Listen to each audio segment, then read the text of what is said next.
parler de ta part. Je vais rester le canal que je suis. Parce que le message que tu m'as mis à apporter à ton peuple, ton message est capital.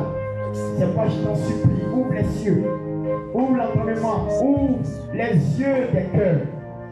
Et que ce matin, nous puissions manifester la gloire. Seigneur Elohim de l'Éternel. Seigneur, permets que nous puissions entrer dans tes promesses. Donne-nous l'occasion de comprendre les mystères de ta parole et les profondeurs de celles qui apportent la délivrance. Ce matin, je vais te dire merci. Que l'honneur et soit rendu maintenant et pour toujours. Dans le nom de Yeshua, Hamashiach. Est-ce qu'ensemble on peut dire Amen? Est-ce qu'on peut acclamer le Seigneur s'il vous plaît? Est-ce qu'on peut acclamer Jésus s'il vous plaît? Alléluia. Alléluia. On va aller vite, très vite déjà d'ailleurs. Merci Seigneur.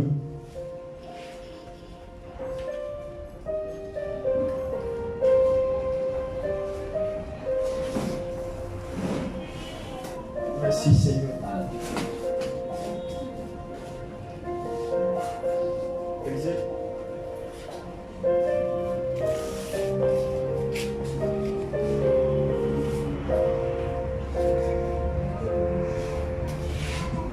Merci Jésus. On the way to Parouche. Je vais te rendre grâce, Seigneur. Je vais louer ton nom, Seigneur. Oh, Jésus de Nazareth. Fais-nous comprendre tes mystères, s'il te plaît, s'il te plaît. Merci, Seigneur, s'il te plaît. Merci, Seigneur.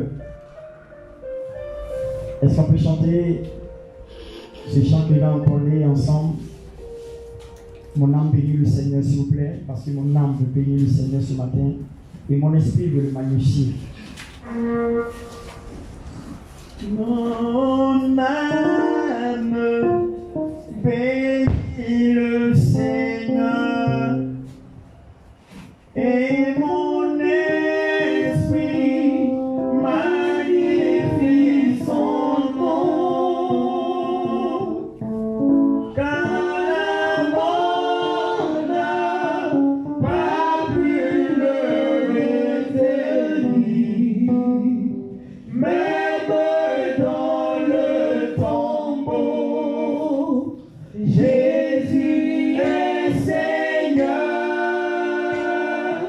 Même dans le tombeau, Jésus est Seigneur. Mon âme bénit le Seigneur et mon esprit magnifie son nom. Car la mort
Même dans les épreuves, tu es Seigneur.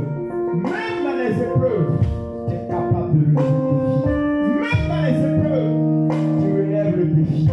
Même dans les épreuves, tu es fort et tu es puissant. Même dans les épreuves, tu ne laisses pas celui que tu appelles juste. Même dans les épreuves, Seigneur, ton ami, tu ne l'abandonnes pas. Même dans les épreuves, ton fils, ton enfant, tu ne laisses pas tomber. Seigneur, même dans les épreuves, tu es Seigneur. Tu es Seigneur pour notre vie. C'est pour ça, Seigneur, nous voulons te rendre la gloire et la célébration. Merci. Ce matin, pour la grâce que tu disposes, pour l'honneur et la gloire et la magnificence que soit rendue, maintenant et pour toujours, au nom de Yeshua, Amashia. Est-ce qu'ensemble on peut dire Amen avec moi? On va acclamer le Seigneur, s'il vous plaît. Alléluia. Je vous salue dans le nom de Jésus et que le Seigneur soit avec vous. Encore, grand merci pour votre présence à ce culte dominical afin de pouvoir écouter et recevoir la parole de Dieu. Que le Seigneur soit avec vous et qu'il vous fortifie de jour en jour parce que nous sommes à la fin des temps. Nous ne sommes pas au dernier temps, mais nous sommes à la fin des temps. Nous sommes à la finition des dispensations, la dernière dispensation. Nous sommes en train de finir cela où nous attendons, oui, l'avènement de Christ, et ensuite ce qu'on appelle l'enlèvement, et à la fin la grande tribulation. Les trois choses sont les thèmes, je peux dire les thèmes qui vont caractériser la fin des temps. L'avènement, ça veut dire le retour de Jésus. Le retour de Jésus.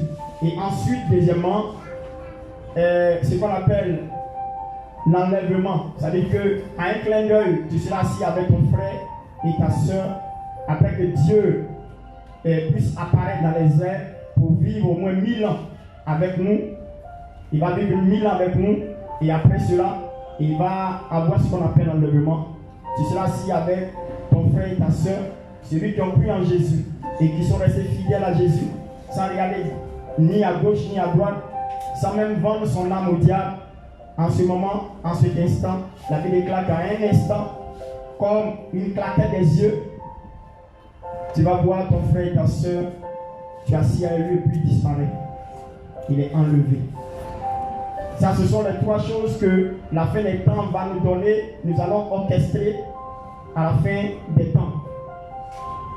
L'avènement, l'enlèvement et la grande tribulation. La grande tribulation, c'est la grande souffrance. Pour ceux qui sont restés, qui n'ont pas cru au départ. Vous savez, nous qui avons cru aujourd'hui, nous sommes bénis. Pourquoi? Parce que nous n'avons pas confronté encore cette situation qui sera aussi difficile et pénible. Très pénible. On appelle ça la grande tribulation. Une tribulation, c'est une souffrance. Une souffrance, mais on dit grande tribulation. Ça veut dire une grande souffrance. Ça veut dire au prix de ton sang, de tes efforts. C'est à partir de là que tu pourras être sauvé. Ça veut dire qu'on pourra même t'empêcher d'acheter de la nourriture. On pourra même t'empêcher d'aller au marché. On pourra même t'empêcher de faire ce que tu avais l'habitude de faire. Pourquoi? Parce qu'on te demande seulement de faire accord avec Satan, qu'on appelle l'antéchrist. L'antéchrist dira qu'il faut adhérer à moi. Si tu n'adhères pas à moi, c'est que tu seras privé de tout ce qui te revient de toi sur la terre. Ça veut dire que tu n'es plus responsable de toi-même. C'est moi, je gère toute la terre. C'est un président mondial qui va apparaître dans la fin des temps. Vous comprenez? C'est vraiment sérieux. Et cette histoire, les gens pensent que c'est de l'amusement. Vous voyez, ce petit moment qu'on a connu que le coronavirus a secoué le monde entier, a donné une nouvelle manière de vivre. Et ce n'est pas du tout facile, c'est vraiment pénible. Ça seulement, c'est comme une goutte d'eau qui est tombée dans la mer. Ce n'est encore rien.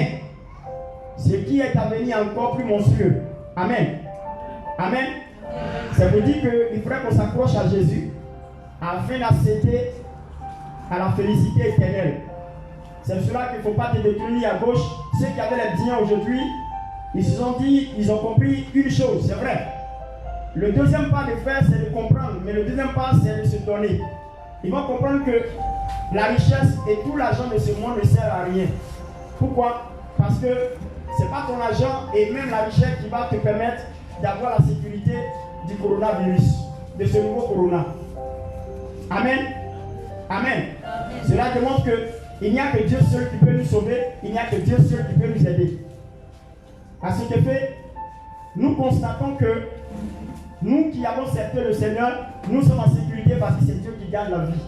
C'est Dieu qui donne la vie. C'est Dieu qui nous protège. Voyez, nous cesserons de manifester nos prières à l'endroit de notre nation, à l'endroit de notre action, afin que notre pays puisse connaître vraiment une stabilité au plan sanitaire. Parce que ça fait un bon moment, nous constatons que les chiffres continuent de grimper. Et je dis l'attention à la population, à tout le peuple de Dieu, de faire très attention. Parce que ce mal existe. De faire très attention et de respecter les mesures barrières afin d'éviter une contamination au niveau du plan national. Parce que si toi tu as pris, tu ne sais pas, tu peux donner au moins à plusieurs personnes. D'abord à ta famille, et ta famille ils ont des connaissances, et tes connaissances aussi des connaissances. Au fur et à mesure, tout le pays est d'un chaos total. C'est pour cette raison, nous sommes habilités, nous sommes obligés de veiller sur nous-mêmes, de veiller sur nos proches, si nous aimons la Côte d'Ivoire, surtout, si nous aimons nos pays, si nous aimons nos prochains, nous devons faire attention parce qu'il y a un relâchement au niveau de la population. La population étant fatiguée de cette nouvelle manière de vivre, ont décidé de ne plus respecter ces genres de choses. Or, c'est une erreur grave. Pourquoi? Parce que quoi qu'on dise, ce virus circule. Il ne circule pas en l'air, mais il circule avec les hommes. Par le déplacement de chaque personne, le virus circule. Voilà.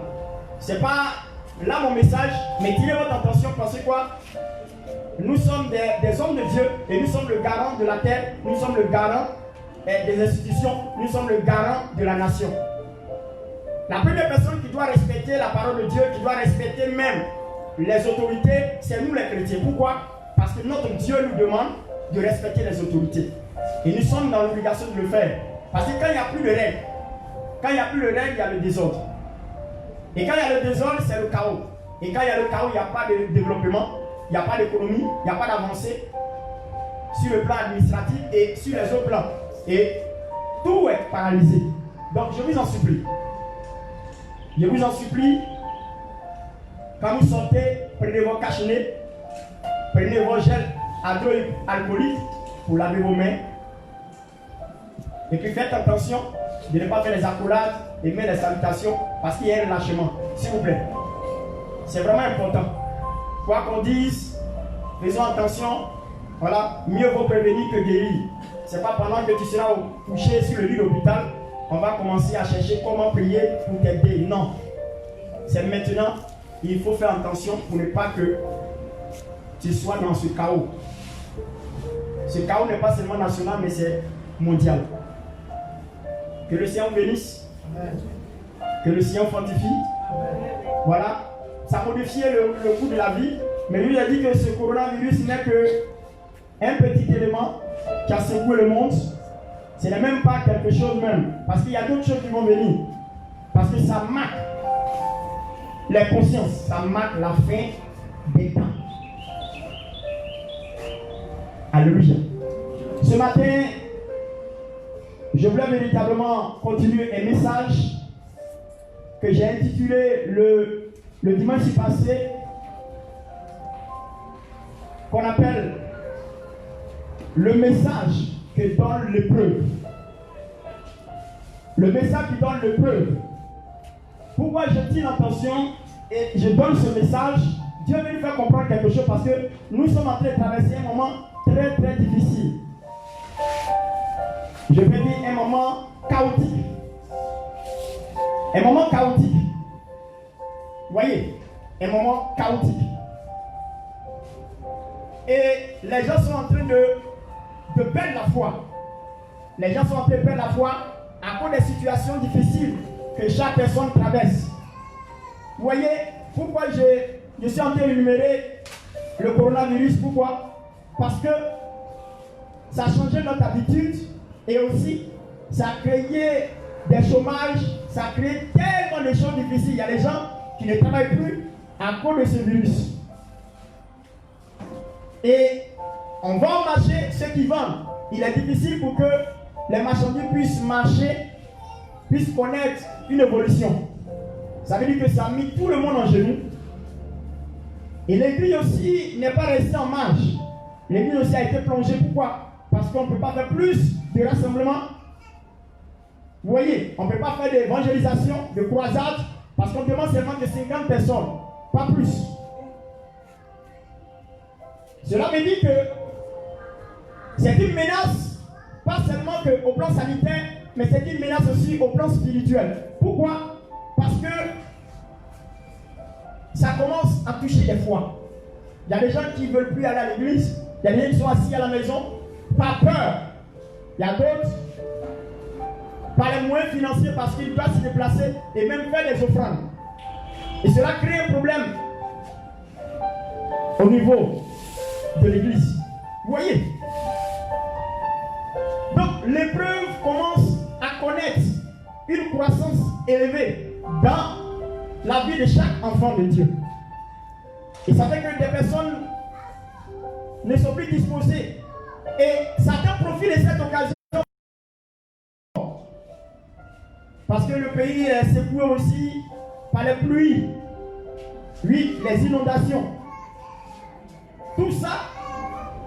Et les familles sont restées au dehors. Ils n'ont plus de maison d'abri.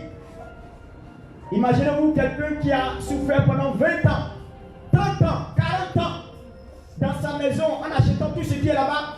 En une seule journée, tout est parti. Même si on doit te dédommager, ça ne vaut même pas ce que tu avais dans ta maison. C'est vraiment incroyable. Et c'est difficile aujourd'hui. Chacun de nous sait combien de fois c'est difficile. Ceux même qui ont la possibilité d'avoir les salaires, ceux qui ont la possibilité de continuer à faire leur boulot et avoir un peu, c'est la grâce de Dieu. C'est la plus grâce de Dieu.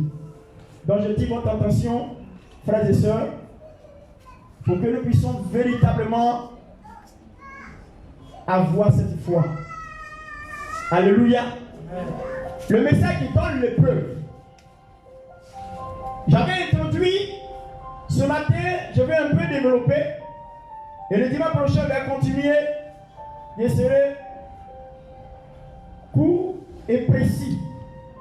Concis et précis. Vous savez, dans l'histoire de Job que vous connaissez, Job chapitre 1, à partir du verset 1 jusqu'au verset 12. Jusqu'au verset 12. Mais j'aimerais qu'on touche seulement que le verset 8 et 12. Mais pour que les gens comprennent plus, j'aimerais un lecteur. Un lecteur. On donne un micro à quelqu'un. Elle a un micro déjà. Yes. Tu vas prendre tout le texte rapidement lire pour qu'on puisse comprendre le contenu. Et ensuite, jusqu'au verset 12, de 1 jusqu'à 12, prenez votre attention tout doucement. Je ne vais même pas commenter, je vais laisser seulement lire. Et après, maintenant, je vais commencer à toucher les points. Pourquoi, quand on parle d'épreuve, on ne peut qu'aller saluer Job. On ne peut que glorifier Dieu pour la vie de quelqu'un. C'est vrai que tout le monde a connu des épreuves dans la Bible. Mais pour lui, c'est une manière remarquable parce que, je me dis, en 24 heures, en une journée seulement, il a tout perdu. Comme aujourd'hui, il y a des gens en une journée, ils ont tout perdu. Par un incendie, le monsieur, ses enfants, sa femme, tout le monde est mort. Oui, il y a des épreuves comme ça qu'on peut traverser. Donc, ce que veut tirer comme attention, on va savoir si le preuve est une souffrance ou bien le preuve est un malheur. Si c'est malheur, est-ce que c'est Dieu qui envoie le malheur sur son enfant? Ou bien c'est Satan qui envoie le malheur? C'est tout cela que nous allons essayer de lever l'équivoque dans cette histoire. Pourquoi? Parce que si nous ne comprenons pas le malheur et l'épreuve, nous allons faire l'amalgame des deux et nous serons en train de nous révolter contre Dieu. Mais si tu comprends le sens de l'épreuve et le sens du malheur, et le malheur est attribué à qui? À partir de là, pendant que tu seras dans un temps d'épreuve, lorsque tu vas comprendre ce message, tu seras attentif à recevoir le message que donne l'épreuve. Parce que dans un message, dans une épreuve, et quand on parle d'épreuve, l'épreuve est biblique, l'épreuve est de Dieu. L'épreuve est de Dieu. Pendant que tu traverses une épreuve, il y a un message qui se dégage de l'épreuve. Je vous dis, le travail que fait l'épreuve dans la vie de l'homme, il va atteindre un objectif. Mais tant que l'objectif n'est pas atteint, l'épreuve ne s'arrêtera pas. Mais ce qui est difficile, voici la difficulté pour chaque individu qui traverse les épreuves, c'est que dans la manière de vivre l'épreuve, ils ne prennent pas le temps de percevoir, de comprendre et de sonder les profondeurs de ce que Dieu veut obtenir dans leur vie.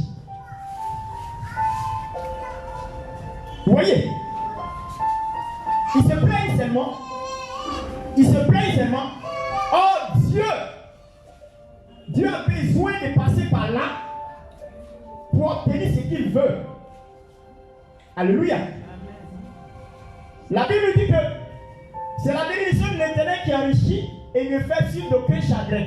Vous savez, ça veut dire que s'il dit c'est la bénédiction de l'Éternel, ça veut dire qu'il y a la bénédiction aussi de Satan. Elle n'enrichit pas et elle est suivie de chagrin. Voici le contraire. Satan ne peut pas te donner richesse sans prendre ton pied.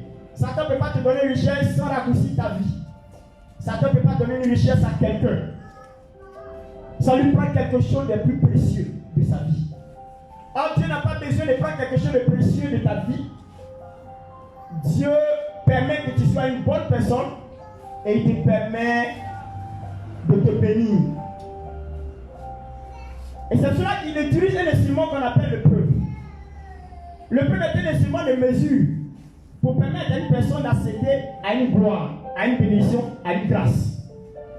C'est un instrument de mesure pour mesurer une personne, pour tester une personne, pour lui permettre de voir est-ce qu'il est arrivé à la mesure où Dieu veut le bénir.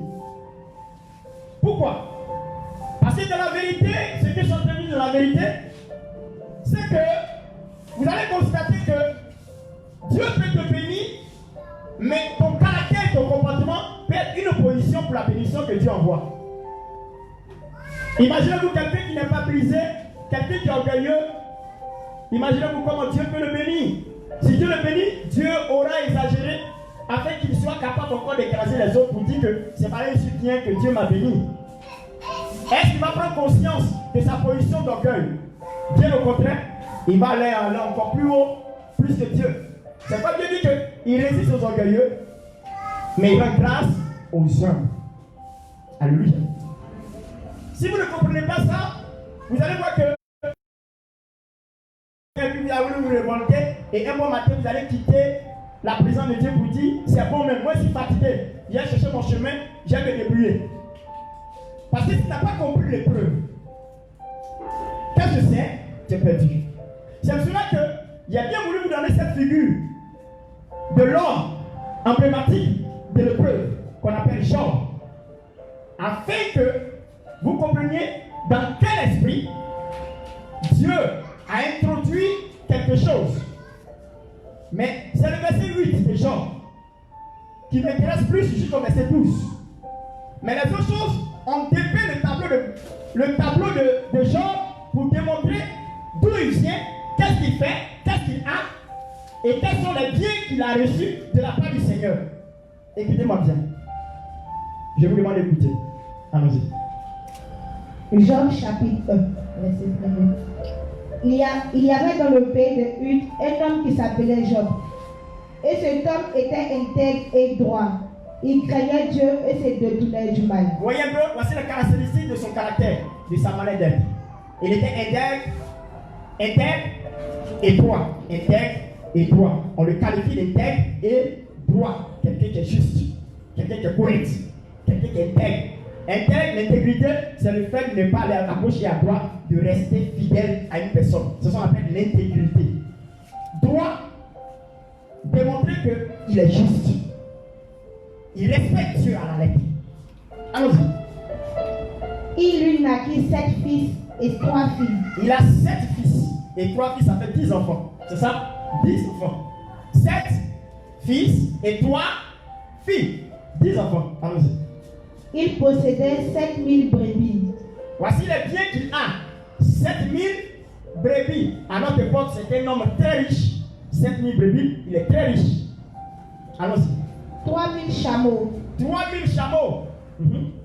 500 paires de bœufs. 500 paires de bœufs.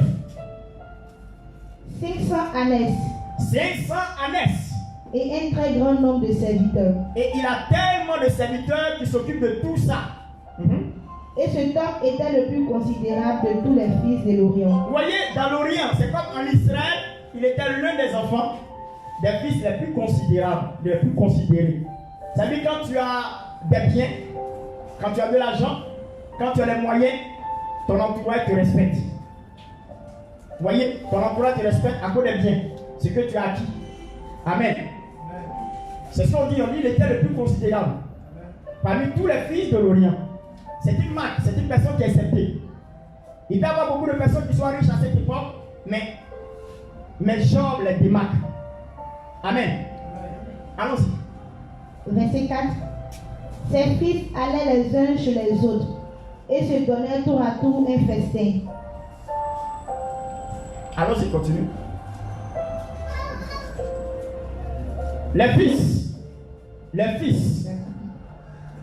et les filles, c'est-à-dire qu'ils allaient chacun chez son frère, chez sa soeur, c'est comme chaque personne à sa maison. Je me lève pour matin, il m'a là-bas, il m'a manger avec mes frères. On se rassemble chez un, et puis on fête, tour à tour. Allons-y. Il invitait les sœurs à manger et à boire avec eux. Les 7 organisaient des fêtes, tour à tour, et ils invitaient leurs sœurs pour venir manger à leur fête. Et quand les jours de festin étaient passés, les jours de fête étaient passés, comme par les festins, c'est pas pareil comme une fête. Quand il y a un festin, c'est une grande fête. Parce que les festins sont organisés par les rois, par la royauté. Vous comprenez? Festin. C'est organisé par la royauté. Ce sont les grandes fêtes éclatées. Où, quand tu regardes la nourriture et puis il y a les boissons, tu dis waouh! C'est pas n'importe quelle fête. On parle d'un homme riche, un bourgeois. À notre époque, c'est un bourgeois. Imaginez-vous ces enfants. À notre époque, quand tu vois un bourgeois de cette envergure, tu vas voir que ces enfants même empochent 1 million pour aller faire fête. 2 millions pour aller faire fête. N'est-ce pas? Voilà. C'est la même chose que les enfants de Job. Allons-y. Job appelait et sacrifiait ses fils. Puis il se levait de bon matin. Faut bien. Sinon, Job appelait et sacrifiait ses fils. Je ne suis pas sûr que Job va sacrifier ses fils. Amen. Je sais qu'il peut sanctifier ses fils, mais pas sacrifier. Parce qu'il les aime tellement qu'il ne peut pas les sacrifier. Amen. Amen. Job appelait et sanctifiait ses fils. Après le festin, Job avait pour coutume, il avait pour habitude d'aller présenter des holocaustes. Parce que dans le temps ancien, dans la loi, il était habilité de prendre un agneau pour aller le sacrifier, un taureau, sans défaut, pour le présenter à l'autel du Seigneur, pour que les péchés des enfants soient expiés, soient sanctifiés, ils sont faits sanctifiés. Vous comprenez bien? Donc il avait pour l'habitude de faire ainsi. Pourquoi? Parce qu'ils vont vous donner le pourquoi. Pour quel but? Écoutez bien. Puis il se levait de bon matin et offrait pour chacun d'eux un holocauste. Vous voyez, un holocauste, c'est-à-dire un sacrifice sur l'autel du Seigneur pour sanctifier ses enfants. Oui, allons-y. Car Job disait, peut-être mes fils ont-ils péché? Peut-être quand je suis assis là, peut-être mes fils ont péché lorsqu'ils ont fait les festins, ils ont invité leurs soeurs, ils ont fêté, peut-être ils sont immigrés, peut-être ils ont fait quelque chose qui était grave. Voyez, quand il est sous, quand une personne est sous, amen, à partir de là, il est difficile pour cette personne de se maîtriser. Donc tu peux dire n'importe quoi, tu peux même insulter Dieu, tu peux même dire des conneries.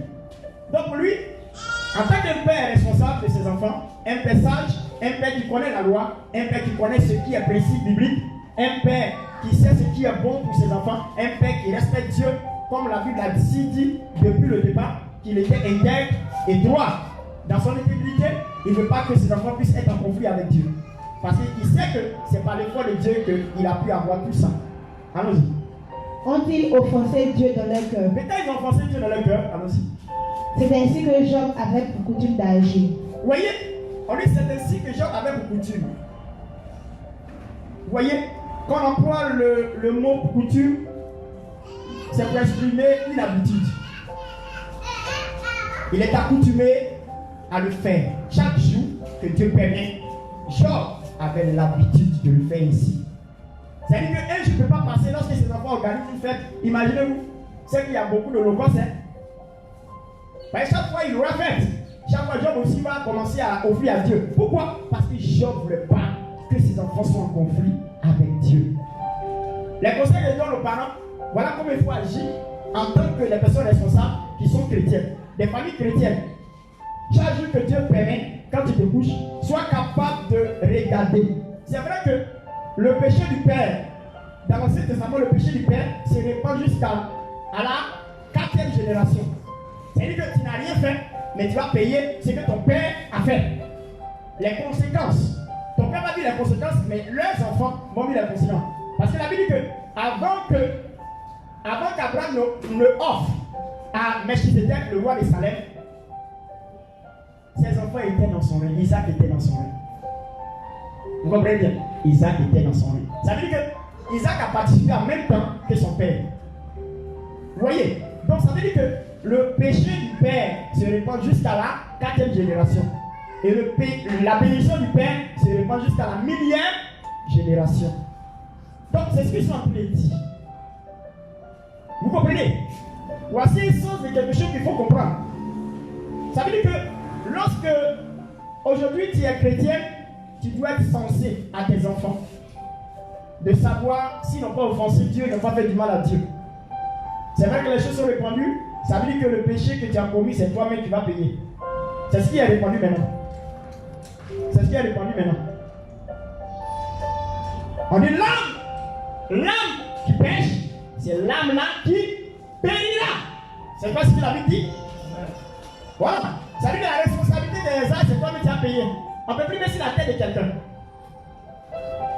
On ne peut plus mettre sur la tête de quelqu'un. Parce que Jésus a effacé les actes dont les ordonnances nous condamnaient. Dans Colossiens 2, verset 15. Les actes dont les ordonnances nous condamnaient, qui se contre nous, il a cloué au poteau de la croix. Il a effacé.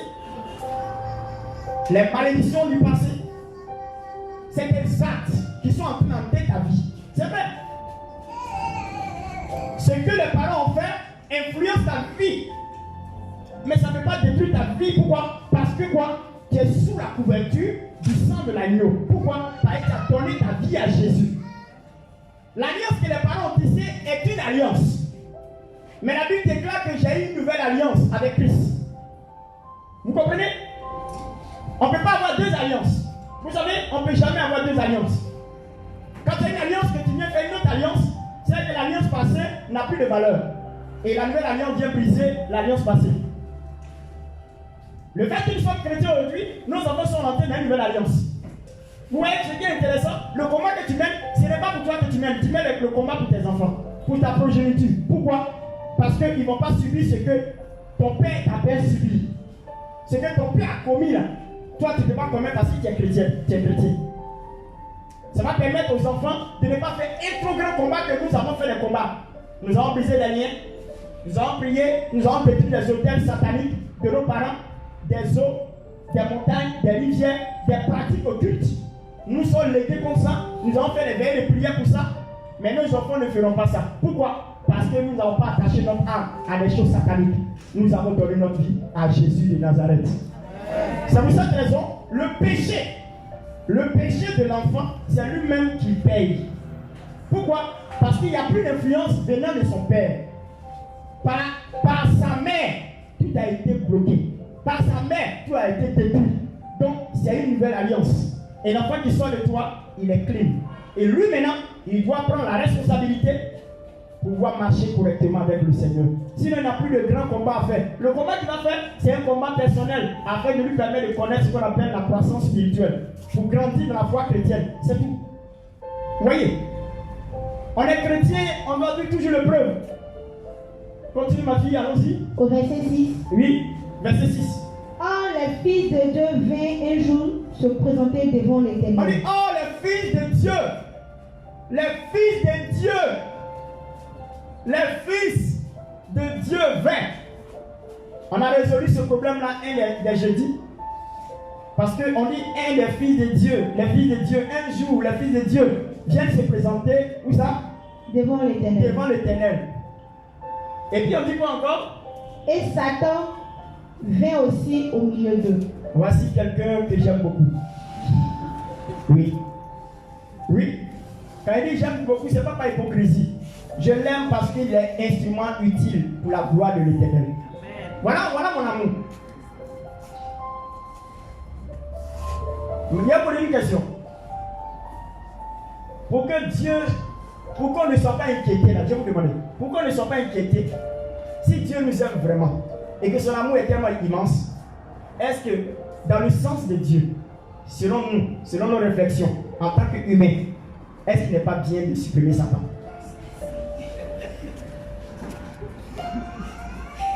Dans le bon sens quoi? Dans le bon sens.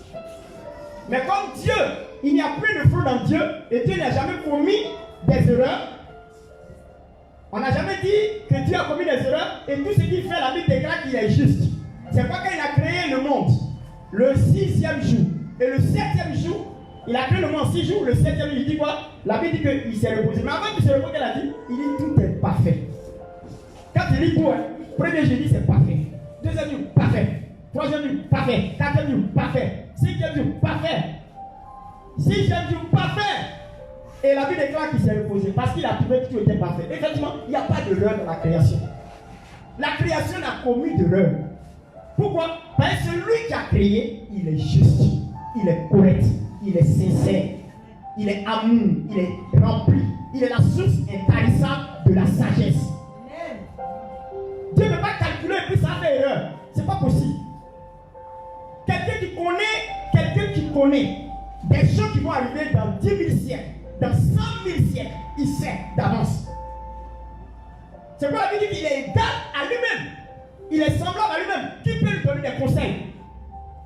Qui est son conseiller? Personne. Vous avez remarqué qu'on devient un peu important, on rassemble plusieurs conseillers autour de nous. Pourquoi? Pour mieux réfléchir, pour ne pas que je puisse descendre. C'est pas ça? À des postes vraiment importants. On est obligé de prendre des conseillers pour nous donner aussi leur expertise dans l'idée qui sera développée. Mais lui, il n'a même pas de conseiller. Regarde l'immensité du monde, la gestion du monde. Frères et sœurs, si un être humain était sur le trône, il y a longtemps, il va rester seulement que 3 personnes, peut-être qui viennent de sa famille. Je vous dis la vérité, pourquoi? Parce qu'il n'y a pas quelqu'un qui aime plus que Dieu, dites-moi. Même ta propre soeur t'a fait une chose une fois, elle t'a trahi 2 fois, 3 fois, tu la classes. Vrai ou faux? Tu n'as pas la classer. Toi, la main ne peut plus rien faire, toi, c'est bon. C'est qu'elle suit, tu es ma soeur, on se salue, bonjour, bonsoir. Mais moi, je ne peux plus rien te dire. C'est pas ça?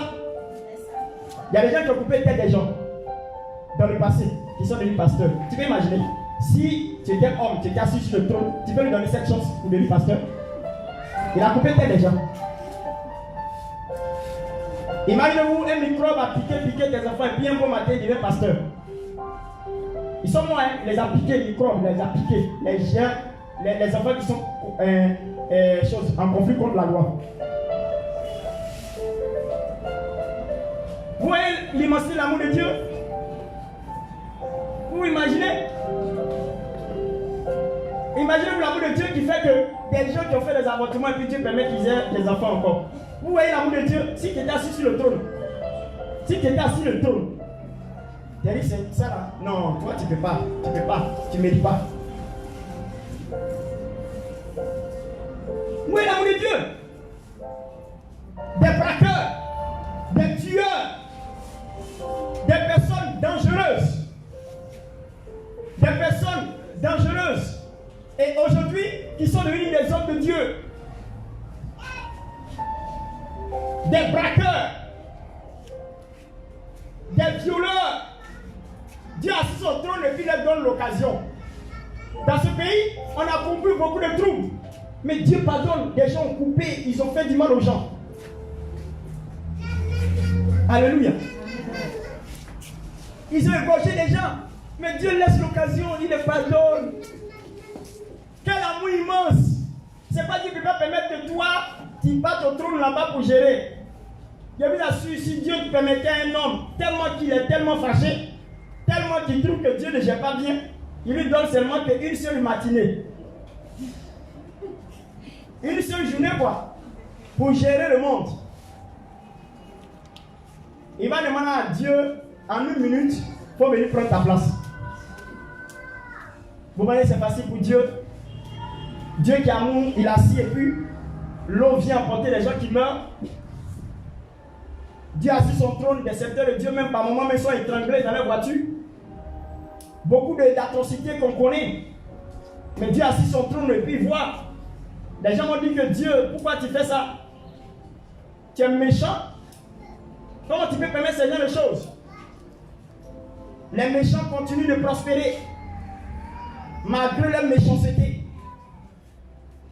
Vous savez, quand Dieu n'arrête pas un méchant, c'est parce qu'il veut qu'il parte en enfer. Par exemple, s'il arrête, c'est qu'il va faire attention dans la position où il est et puis il va se repentir. Dieu a laissé le temps à Sodome et Gomorrhe. Il a laissé le temps à Sodome et Gomorrhe de se repentir. Vous savez, ce qui me plaît chez Dieu, quand il veut punir, il punit dans la justice. Quand il est dans la justice, il a raison de toi et puis il te frappe. Dieu ne peut pas te frapper sans avoir raison. C'est parce qu'il a raison qu'il te frappe. Sodome et Gomorrhe commettaient des atrocités. La pédophilie, l'homosexualité, c'est pas où ça existe. Sodome et Gomorrhe sont les chefs. Les patrons, lesbianistes, les patrons, l'inceste, ils sont à un degré pas possible. Le dernier, vous savez, quand quelqu'un fait de la méchanceté, puis Dieu ne parle pas, il ne dit pas Quand Dieu ne parle pas, c'est que Dieu a pris une décision pour finir en lui. C'est-à-dire qu'il ne va pas lui donner le temps de se repentir. C'est pour cela que si tu marques bien, quand un méchant continue de faire du mal, et puis Dieu ne bouge pas, et puis prospère dans son mal, c'est qu'il y a une sanction. Dieu a pris une décision de jugement contre cette personne. Ne pensez pas que Dieu ne voit pas et puis il laisse. Dieu a son temps où il va frapper. Ce homme Gomorrhe faisait ça. Dieu était assis sur son trône, il voyait. Il n'a rien dit. Mais le jour où il va parler, c'est qu'il y a une coupe. Et dans cette coupe-là, il fallait que la méchanceté coule maintenant. Il y a une mesure que Dieu prend pour frapper. Si ce n'est pas encore arrivé à cette mesure, il ne fera pas. Et les habitants qui sont à côté en train de subir, ils disent, mais Dieu, Timorien, les gens qui ont tué les gens, ils prospèrent, ils ont l'argent. Ils se baladent partout dans le monde. Et puis toi, tu es là, tu ne parles pas. Je vais vous dire quelque chose, ce n'est pas parce que Dieu ne parle pas. Son silence, c'est qu'il veut les juger. Et dans ce jugement-là, il a donné le temps de se repentir. Parce que quand le temps s'écoule là, quand Dieu ne parle pas, c'est pour donner le temps de se repentir. Selon le Gomorrhe, Dieu a laissé le temps écouler pour se repentir. Mais ils ont rempli. Ils ont rempli cette coupe. Le dernier kata. Et ils ont fini avec les êtres humains. C'est les êtres naturels qui veulent maintenant. Voilà le dernier cri. C'est-à-dire ils ont fini avec les hommes. Maintenant c'est les anges. Ils veulent finir avec les anges. Je dis, là c'est trop, hein. Dis-moi, il y a eu un survivant de Sodome et Gomorrhe? Selon que tu lis la Bible, il y a eu un survivant. Il a brûlé tout. Tout le monde était en charbon, sang. La colère de Dieu est fatale.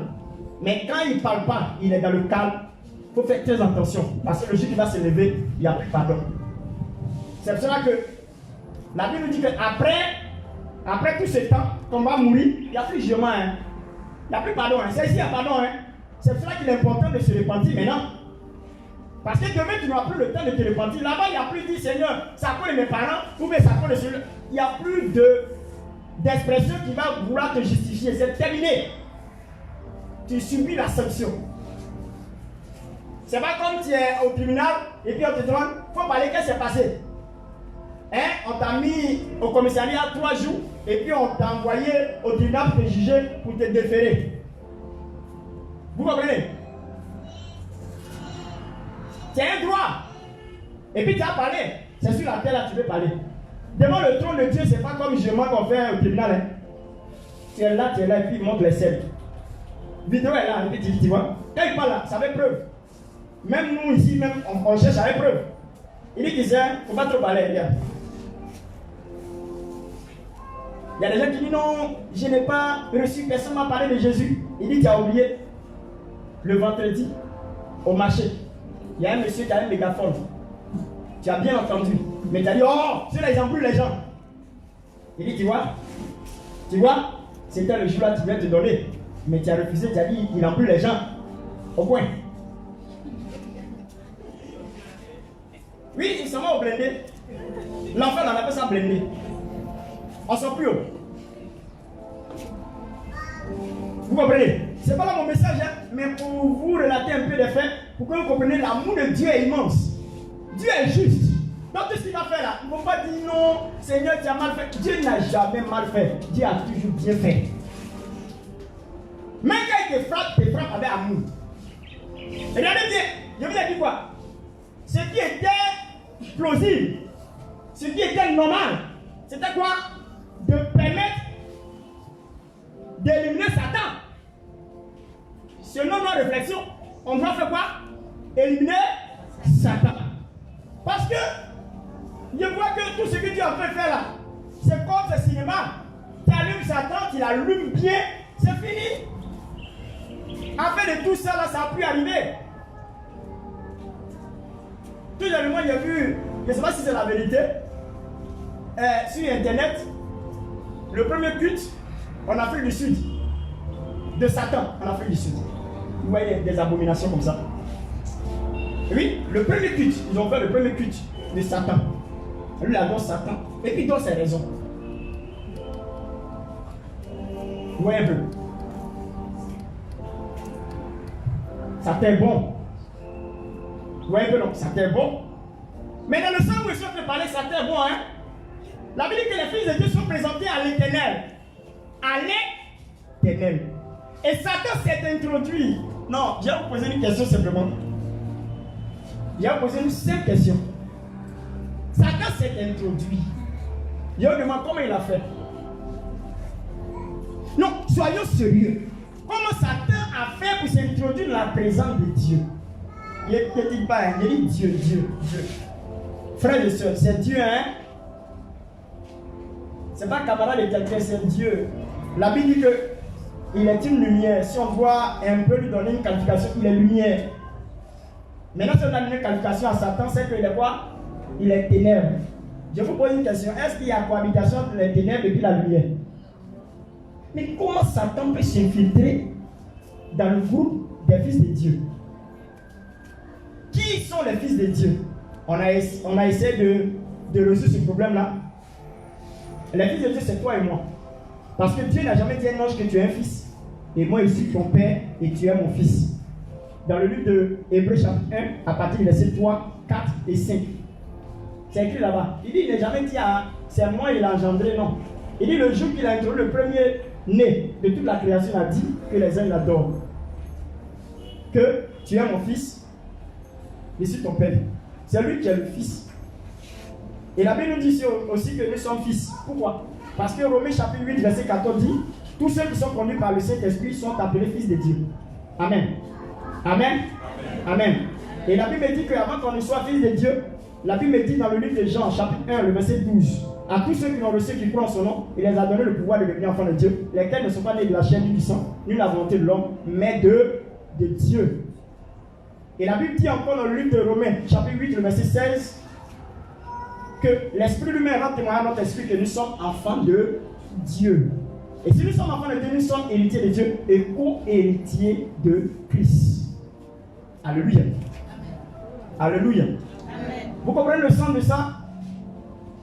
Ça veut dire que c'est nous, on s'est présenté la présence de Dieu. Et puis Satan s'est introduit. Frères et sœurs, il n'y a pas de cohabitation Satan et puis Dieu. Dieu l'a chassé. Dieu l'a humilié. Dieu l'a rejeté. Mais qu'est-ce que fait? Pourquoi Satan peut s'introduire? Pourquoi Satan peut s'introduire dans la présence de Dieu? Il fait quoi là-bas? On dit Dieu est puissant. On dit Satan ne peut pas tenir la présence de Dieu parce que Dieu est lumière et lui les ténèbres. Voilà pourquoi je vous dis que Satan, je l'aime. Pourquoi? Parce que Dieu même l'aime. Dans son comme ça, Dieu l'aime. Et c'est par amour de Dieu qu'il va dans l'enfer. Oui. C'est parce que Dieu l'aime qu'il va l'envoyer en enfer. Parce qu'on nous a toujours dit que Dieu n'a jamais fait de quelque chose d'injuste. Si on ne trouve pas raison, par amour, que Satan parte en enfer, ça veut dire que Dieu a fait quelque chose qui n'est pas bien. La première fois que Dieu fait quelque chose qui n'est pas bien, il envoie Satan en enfer. Oui, il doit aller en enfer parce que c'est son droit d'aller en enfer. C'est par amour de Dieu qu'il doit aller en enfer. Donc, par amour, même amour de Dieu, que Satan sera condamné plus tard en enfer. C'est quoi? Comprenez bien. Vos combats spirituels que vous menez, c'est pour éloigner Satan de vos maisons, de vos vies. C'est pour chasser les démons pour aller. Ils n'ont qu'à aller dans le feu de la gêne. Mais personne ne peut tuer les démons. Personne ne peut tuer Satan. Ça, je vous le dis. Dans votre esprit, sachez qu'on ne peut pas tuer Satan. Il a une destination finale. C'est le feu de la gêne. Point final. Ta prière, c'est pour le chasser. Ta prière, c'est le résister. Ta prière, c'est lui montrer que tu es supérieur à lui, c'est tout. L'autorité que nous avons est au-dessus de l'autorité de Satan. Et Satan lui-même, il sait. Je ne vous dis pas que Satan n'est pas puissant. Satan est puissant. Satan est puissant. Mais Dieu est tout puissant. Amen. Pourquoi? Parce que Dieu ne se répand pas de ses appels et même de ses dons. Quand Dieu donne quelque chose, il ne reprend plus. C'est pas comme toi. Tu as fait parler à ta copine, il faut donner portable là. Donc portable là. Donc portable là. Donc portable là, c'est fini entre toi et puis moi c'est fini. Cadeau, l'arraché. La Bible dit que notre Créateur dit il ne se répand pas de ses dons et de ses appels. Si Dieu a appelé quelqu'un, il le laisse comme ça. Même s'il est devenu dans Konori, il va aller dans Konori comme ça. Mais il ne va plus le prendre pour dire non, tu n'es plus appelé. C'est pour cela que quelqu'un qui sait Dieu, il meurt serviteur de Dieu. Ou bien meurt serviteur de Satan. Amen. Les prophètes de Baal sont des prophètes. Mais ils ont servi Baal. Donc ils ont mis sur prophète de Baal. Mais ils n'ont jamais enlevé leur identité de prophète. Vous comprenez? Quand Dieu choisit quelqu'un, il n'enlève pas. La personne meurt comme ça. Tu peux dévier. Tu vas en enfer avec ça. C'est-à-dire que tu es un serviteur de Dieu déchu. C'est quoi l'ange? Dieu n'a pas changé sa nature. Satan est resté l'ange. Mais il est devenu Satan, qui veut dire adversaire. Vous comprenez? Mais en lui se trouve le pouvoir angélique. C'est le pouvoir angélique qu'il a avec les autres un tiers des démons qui ont quitté le ciel. C'est ça, il prend pour travailler sur la terre des hommes. Vous comprenez? C'est ça, il prend pour travailler sur la terre des hommes. Alléluia. Alléluia. Alléluia. Voyez, c'est important. C'est ce que je suis en train d'expliquer. Qui le comprend bien? Donc, il y a une complicité, comme je dois dire, il y a une complicité entre Dieu et Satan. Il y a complicité entre Dieu et Satan. Il y a un business entre eux.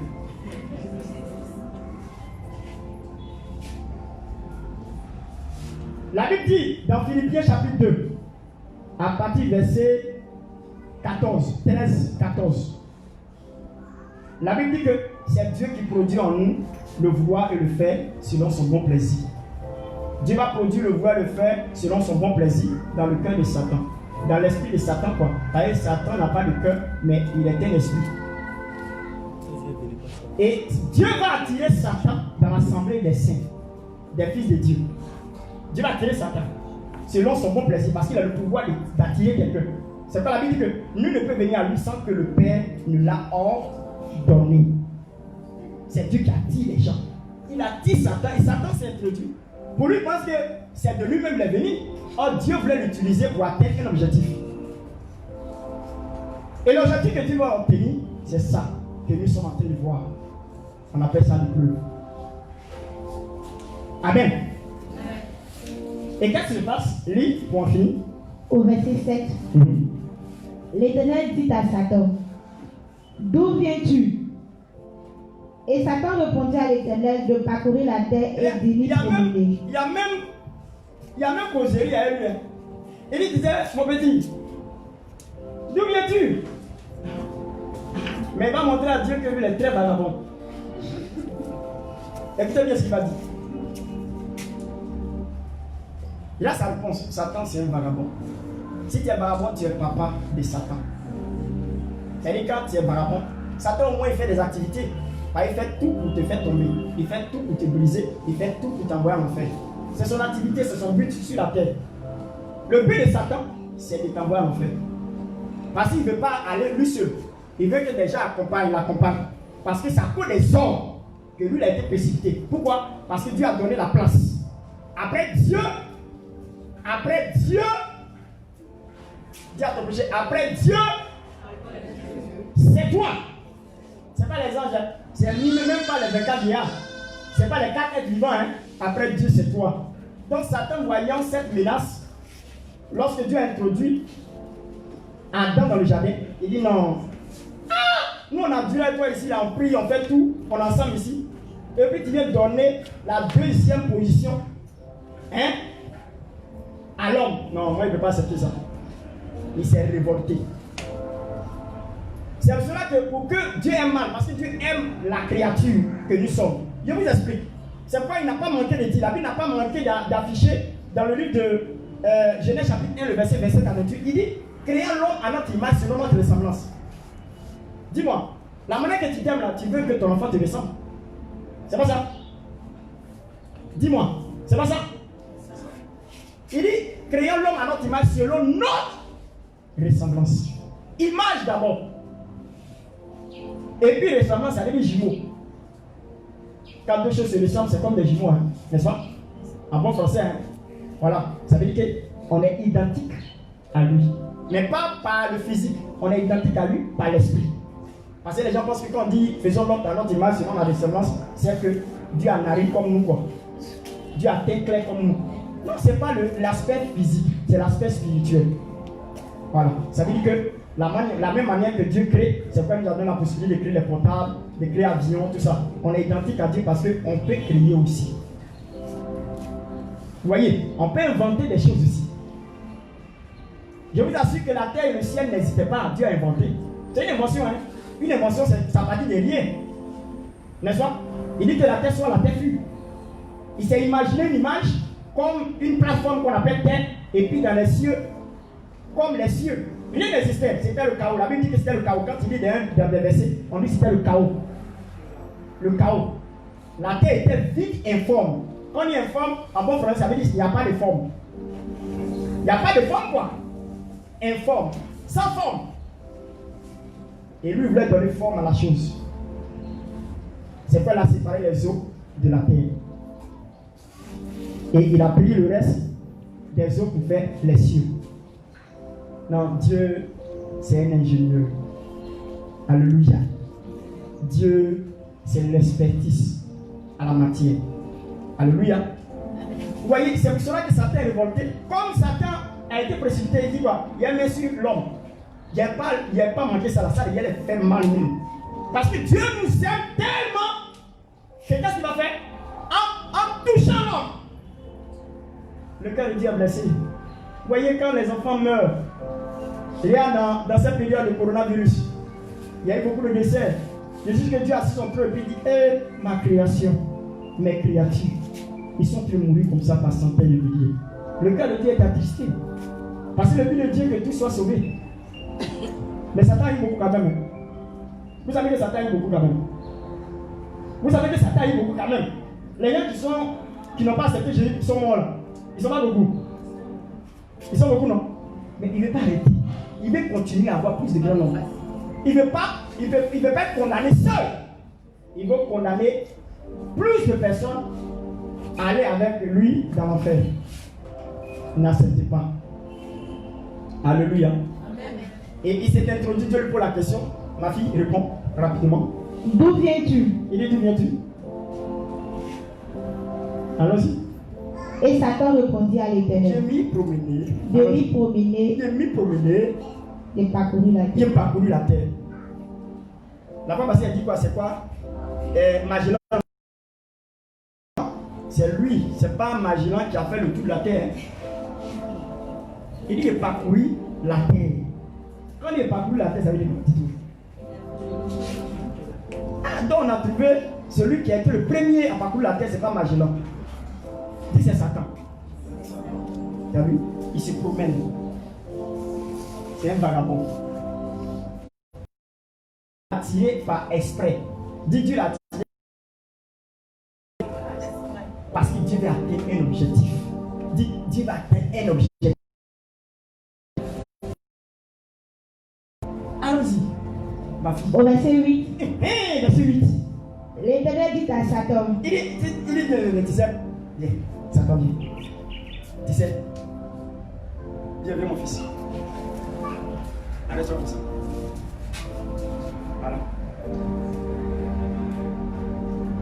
Il dit, Satan, viens, tu vois. Parle. As-tu remarqué mon serviteur Job? As-tu remarqué mon serviteur Job? Satan, regarde. Tu as vu lui là? Est-ce que tu l'as remarqué? Lui là. Allons-y, il faut parler. Il n'y a personne comme lui sur la terre.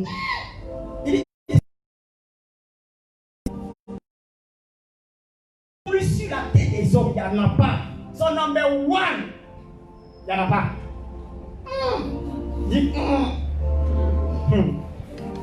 ça veut dire que même Satan même qui est sur la terre, il dit c'est promené, il est sur la terre. Ça veut dire que Dieu même fait savoir à Satan que même toi là, tu ne peux pas arriver à sa hauteur. Vous comprenez? C'est comme lui. Continue. C'est un homme intègre et droit. Dieu même, ils ont dit ça au début, non? Maintenant Dieu même vient dire de sa propre bouche. Amen. Il n'y a personne comme. Il n'y a personne. Comme Job. Alléluia. Il est intègre et droit. Continue. Craignant Dieu. Craignant Dieu, il me craint. Mon petit Job, il me craint. Satan, tu sais, il me craint. Allons-y. Et se détournant du mal. Il dit, même si tu es du mal, il n'y a pas quelqu'un qui va accepter le péché. Il va être dans les compromissions, dans les choses tordues.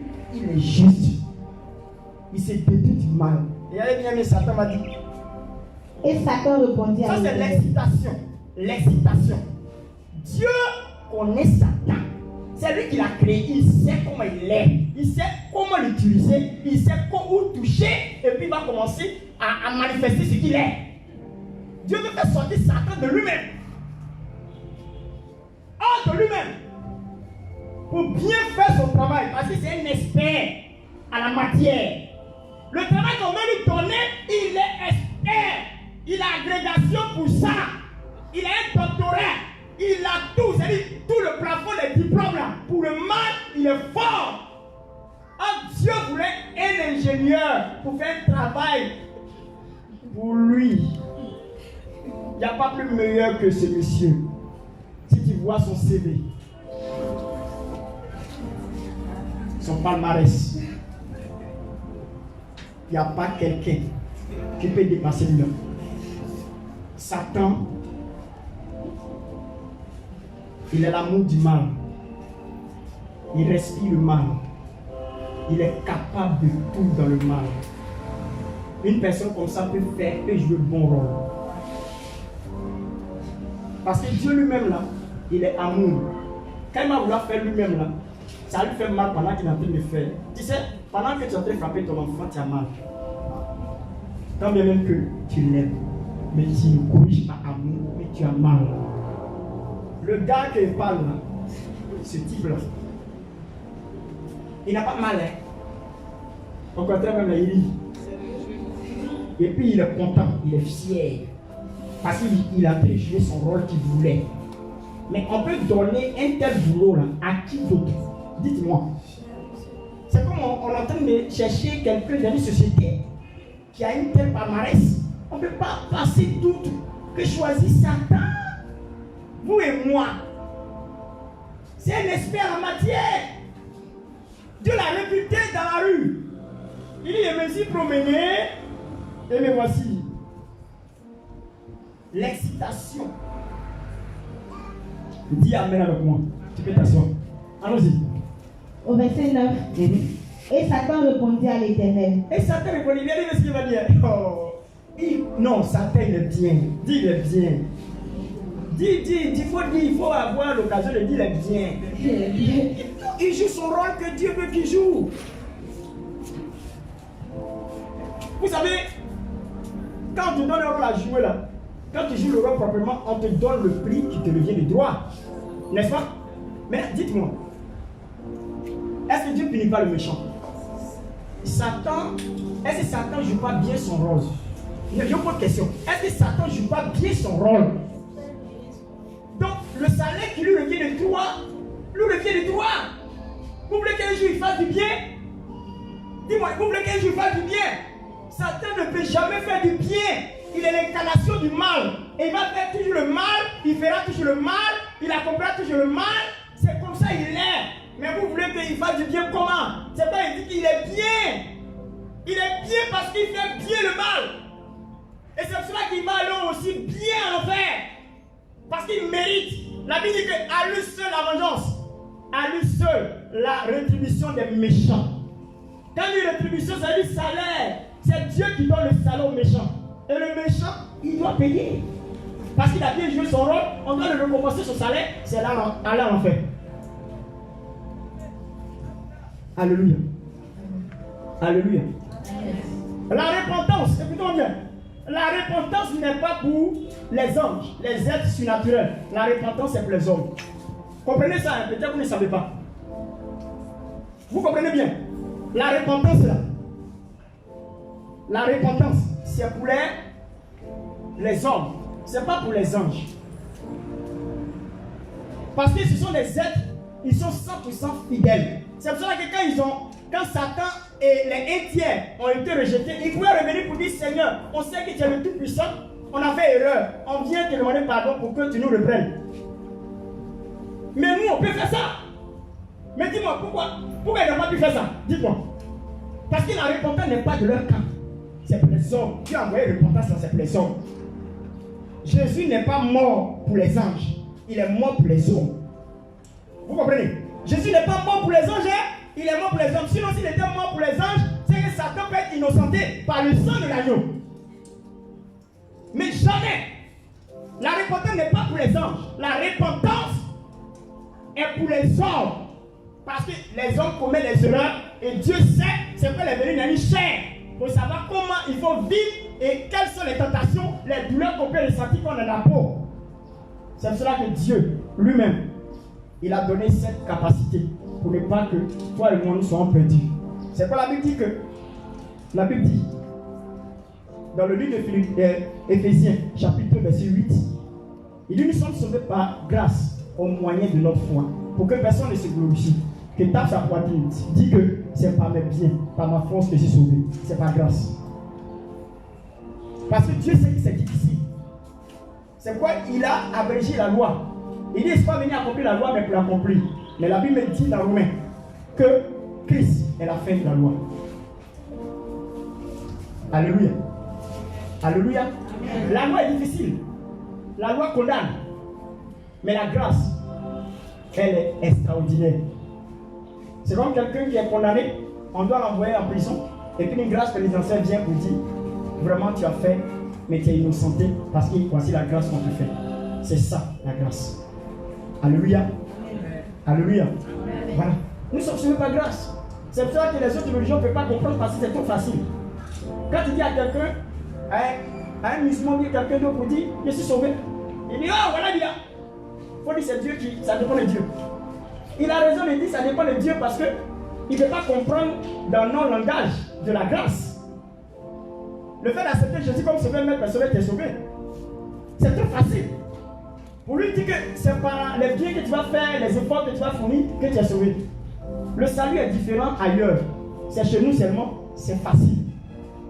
Parce qu'on n'a pas besoin de faire des efforts. Celui qui devait faire les efforts a fait les efforts à la croix. Et nous sommes le résultat de ce qu'il a fait à la croix. Nous sommes le salut. Alléluia. Voilà. Nous sommes la réponse que donne la croix. La croix a enfanté quoi? Le salut. Mais voici. Il n'a plus besoin de faire des efforts. Parce que Christ a payé le plus dur. Quelqu'un qui vient prendre ta place, dit non, pourquoi tu peux prendre ma place? C'est pas possible. Non, je ne suis pas d'accord. Pourquoi? Quelqu'un qui dit qu'il n'est pas sauvé, c'est comme il dit, c'est pas la peine. Non, moi-même, j'ai fait mes efforts pour non. Christ, il faut laisser ça. Moi-même, j'ai payé ça à ta place. Ce qui devait t'arriver, moi-même, j'ai payé. Au prix de mon sang.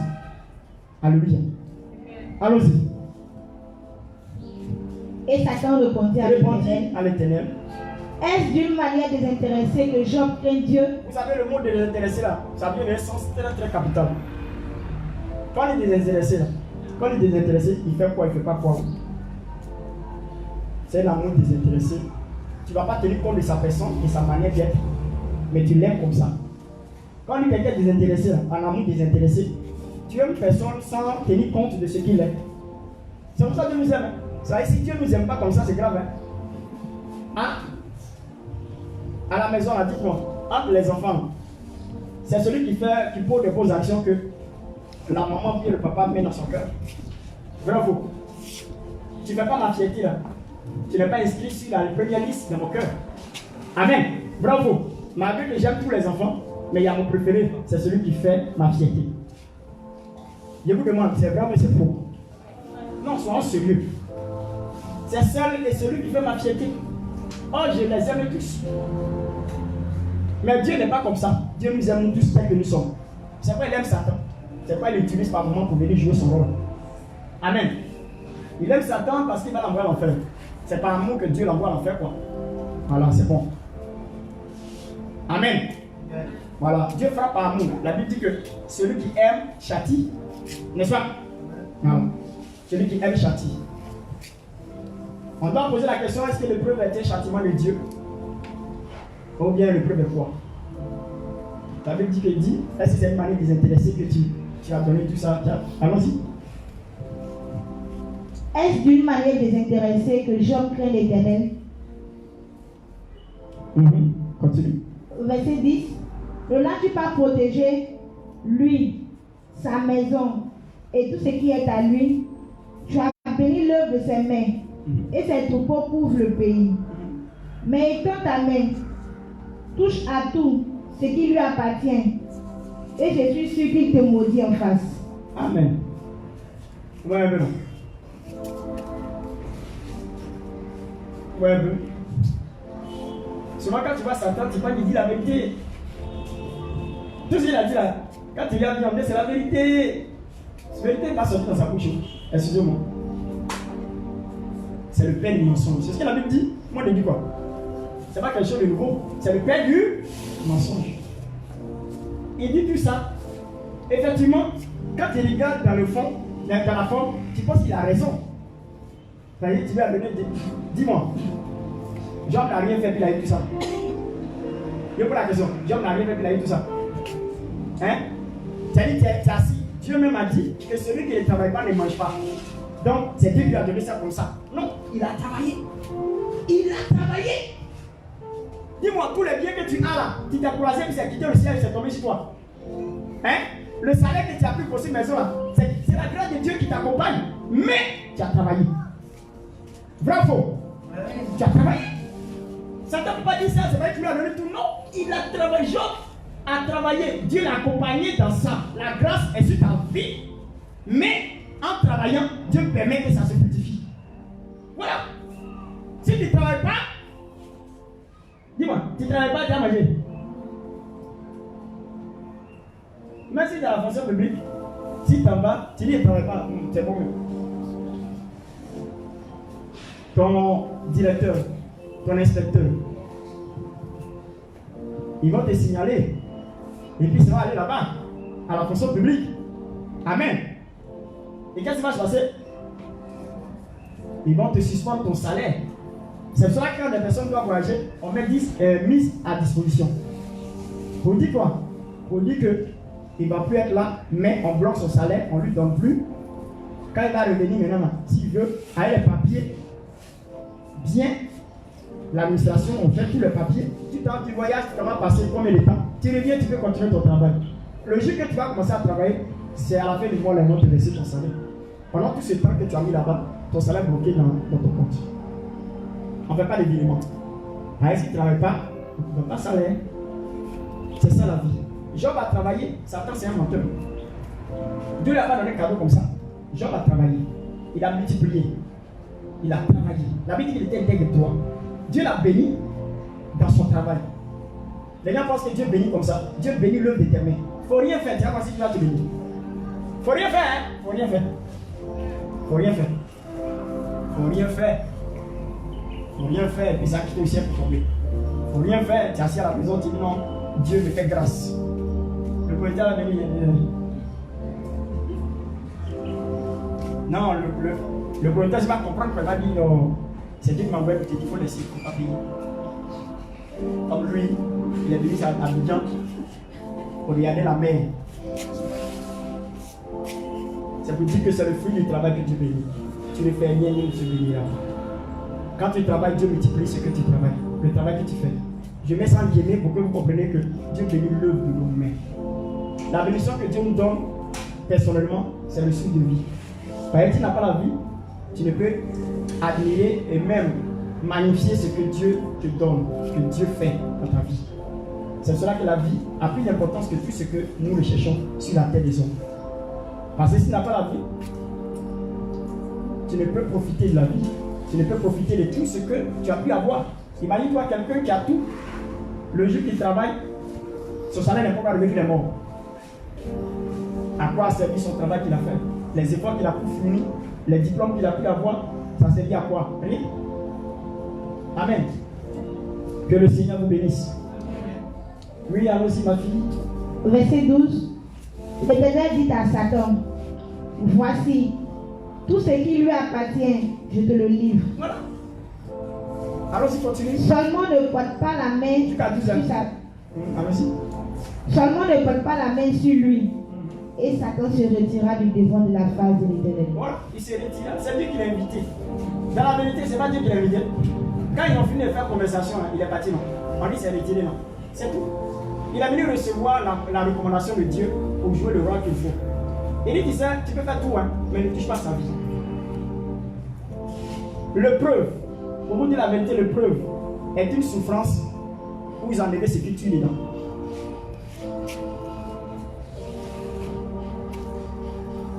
Le preuve est une souffrance où ils enlevaient ce qui tue dedans. Dans cette souffrance-là, ce qui tue, ils ont enlevé. C'est comme une arme qui fait peur, mais dedans, il n'y a pas de munitions. C'est un fait. Tu vois, quand il y a le feu des armes, ça m'étonne. Le gars finit de tirer quoi? Il sait qu'il n'a plus de balle, il prend fait là et puis il l'appuie dedans. Ça c'est plus arrivé, c'est un fait, mon seul fait. Amen. Amen. Ça vous dit qu'il n'y a aucune épreuve sur cette terre que vous allez vivre qui peut tuer. Épreuve tue pas. Galère que tu es en train de traverser là, si ça vient de Dieu, ça tue pas. Maladie que tu as, si c'est Dieu qui a envoyé là, ça tue pas. Situation que tu traverses là, si ça vient de Dieu là, ça tue pas. Mais la seule chose qu'il faut comprendre, il y a ce que tu fais et puis il y a ce que Dieu envoie. Voici les responsabilités. Et ça, dimanche prochain, on va en parler. Il y a ce que tu fais. Et puis il y a ce que Dieu fait dans ta vie.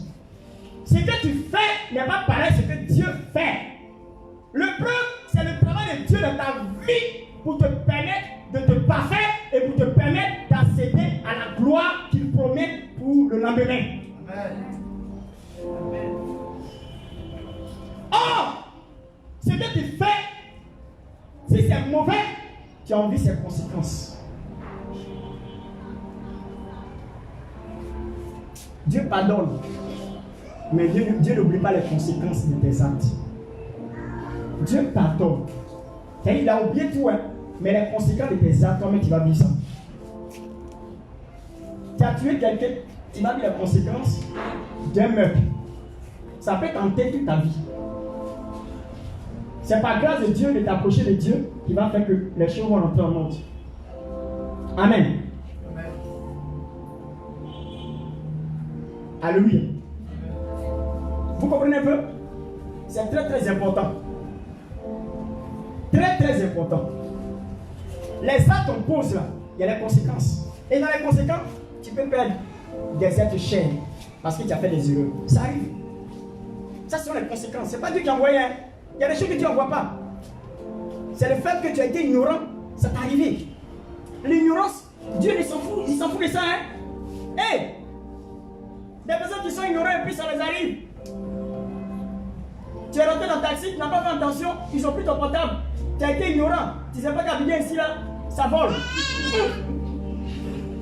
Faut pas dire non Dieu, pourquoi tu as permis non hein? Hey! Tu as été ignorant. Les conséquences de tes actes, tu vas payer. Tous ceux, écoutez-moi bien, tous ceux dans la vie, ils ont fait des erreurs en commettant des atrocités et des actes. Il n'y a pas un qui va échapper.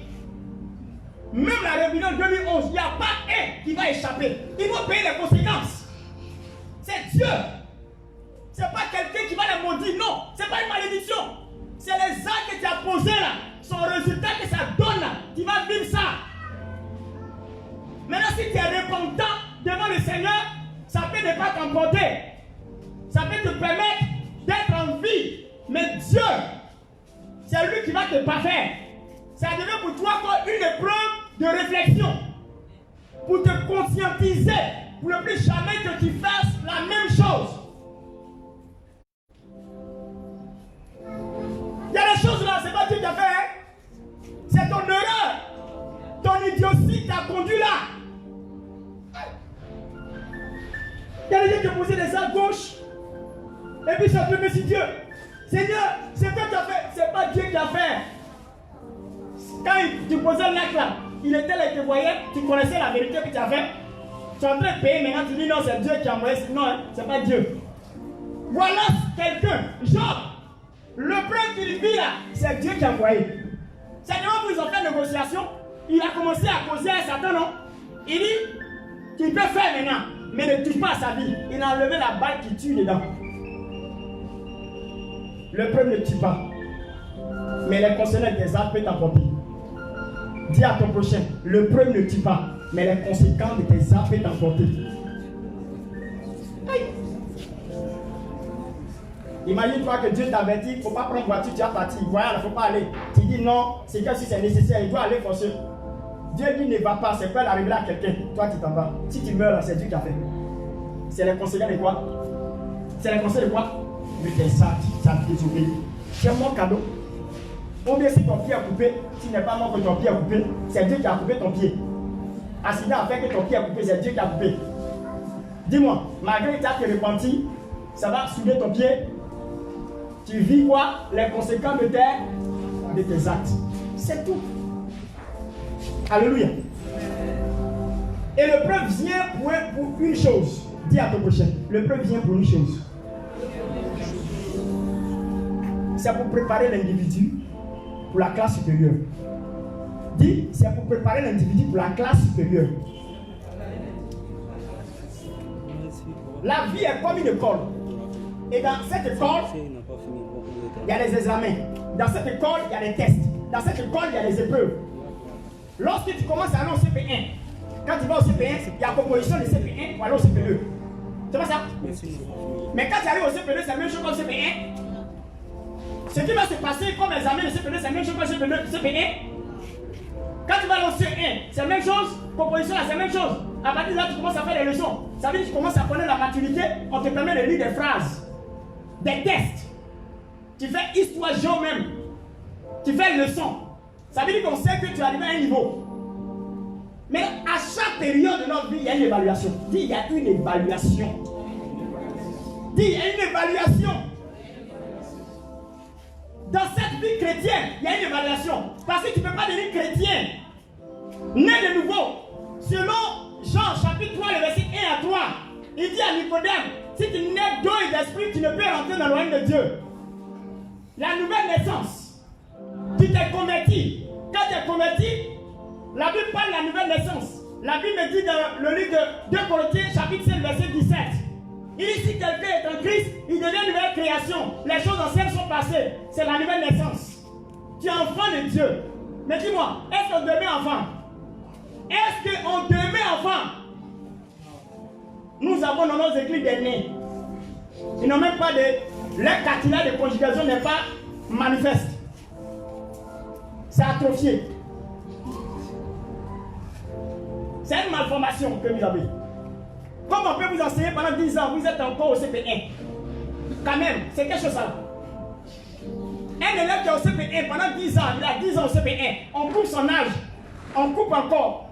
On découpe encore. On cisaille encore. Malgré ça, il est au CP1. On fait quoi pour lui? Les chrétiens sont dans l'église comme ça, ils sont là. Ils n'ont même pas grandi d'un et au tard. Ils sont toujours des enfants. L'épreuve vient pour évaluer pour aller en classe supérieure. Mais les gens, ils sont dans l'épreuve, première épreuve. CP1 là, comment ils sont, ils ont doublé, ils sont dedans. Ils n'ont pas pu faire l'évaluation pour aller au CP2. Ils sont dedans, hein, parce qu'ils ne veulent pas. Il y a des gens qui veulent les briser à cause de leur orgueil.